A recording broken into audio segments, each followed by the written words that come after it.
నమస్తే, welcome to మనం TV. నేను మీ చార్మి. ఈరోజు మనతో పాటు జ్యోతిష్య వాస్తు పండితులు డాక్టర్ భాను కోటేశ్వరి గారు ఉన్నారు. ఆమెతో మాట్లాడి అసలు ఈ నెల మార్చి నెల రాశి ఫలాలు ఎలా ఉండబోతున్నాయి, ప్రతి ఒక్క రాశికి ఎలాంటి రెమెడీస్ పాటించాలి కనుక్కుందాం. నమస్తే అమ్మ. జై శ్రీరామ్. శ్రీమాత్రే నమః. శ్రీ గురుభ్యో నమః. అమ్మ, ఈ మార్చి నెల కన్యా రాశి వారికి, అదేవిధంగా కన్యా లగ్నంలో పుట్టిన వాళ్ళకి ఎలా ఉండబోతుంది? కన్యా రాశి కన్యా లగ్నంలో పుట్టిన వాళ్ళకి షష్ఠ సప్తమ స్థానాలు బలంగా ఉన్నాయి. ఈ మార్చి నెలలో షష్ఠ సప్తమ స్థానాలు బలంగా ఉండడం వల్ల లోన్ కోసం ప్రయత్నం చేయాలన్నా, లేదా ఏదైనా వీళ్ళకి ఎవరైనా బాకీలు ఇవ్వాలనుకోండి, సపోజ్ కొంతమంది వీళ్ళకి డబ్బులు ఇచ్చి ఉంటారు, ఇవ్వకుండా ఏడిపిస్తూ ఉంటాయి. ఈ మాసంలో వాళ్ళ నుంచి పాజిటివ్ రెస్పాన్స్ వస్తుంది, ఇస్తారు, తీరుస్తామని చెప్తారు, వచ్చి తీర్చడానికి అవకాశం ఎక్కువగా ఉంటుంది. అలాగే వీళ్ళు ఏదైనా లోన్, వీళ్ళు ఎవరు దేంట్లోనైనా లోన్ ఉన్నా, వ్యక్తిగతంగా కావచ్చు, ఫైనాన్షియల్ ఇన్స్టిట్యూషన్స్ ద్వారా కావచ్చు, వీటన్నిటికీ తీరడానికి అవకాశం ఉంది. అందరితోటి కూడా మంచి రిలేషన్, మంచి ర్యాపో మెయింటైన్ అయ్యే మాసము కన్యా రాశి కన్యా లగ్నంలో పుట్టిన వాళ్ళకి కొంచెం ఏంటంటే ప్రశాంతంగా అనిపిస్తుంది. కన్యా రాశి కన్యా లగ్నంలో పుట్టిన వాళ్ళకి గత కొద్ది కాలంగా కొంచెం శనీశ్వరుడు సప్తమ స్థానంలో శనీశ్వరుడు వీళ్ళకి పెద్ద హౌస్ను కూడా ఇస్తాడు. ఓకే, సప్తమ స్థానం ట్రాన్సిట్ అయ్యే లోపల.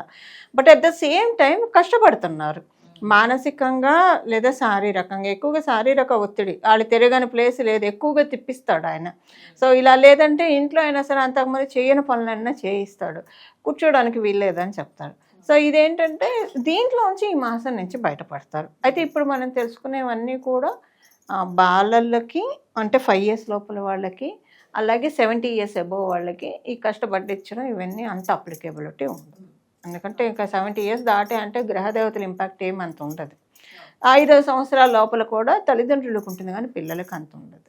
సో మరి ఈ కన్యా రాశికి సంబంధించిన వాళ్ళకి ఏమైనా ఫైనాన్షియల్ ప్రాబ్లమ్స్ ఉంటాయంటే అవన్నీ తీరిపోతాయి కాబట్టి ఏమన్నా మంచిగా ఒక మంచి రెమెడీ చెప్పండి. సో ఆ ఫైనాన్షియల్ తొందరగా వాళ్ళు హ్యాపీగా ఉండేటట్టుగా ఏమైనా రెమెడీస్ చెప్పండి. దక్షిణామూర్తి స్వామివారి ఆరాధన వీళ్ళకి చాలా బాగా ఉంటుంది. సో గురువుల్ని ఆరాధించడము, గురు చరిత్ర ఇప్పుడు వీలుండి కుదిరితే కనుక ఈ మాసంలో ఒక గురువారము కూర్చొని ఒకటే ఏకాసనంలో, అంటే మధ్యలో బాత్రూమ్ కలర్ లేవచ్చు, బట్ ఒకటేసారి ఆ గురు పారాయణం, గురు చరిత్ర కనుక కంప్లీట్ చేయగలిగితే చాలా మంచిది. షష్ఠ స్థానం సప్తమ స్థానం చాలా బలంగా ఉంది. ఇప్పుడు గోచారంలో గ్రహదేవతలు బలం బాగా ఉన్నప్పుడు మనకి పనులు చకచక అవుతాయి. మనకి పిటిషన్ పెట్టుకున్న అక్కడ తీసుకునే వాళ్ళు ఉండాలి కదా. ఇప్పుడు పిటిషన్ పెట్టడానికి చాలా మంచి టైం. ఏకాసనంలో కూర్చొని కనుక గురు చరిత్ర పారాయణం చేస్తే, నాకు 4-5 hours పడుతుంది అంతే.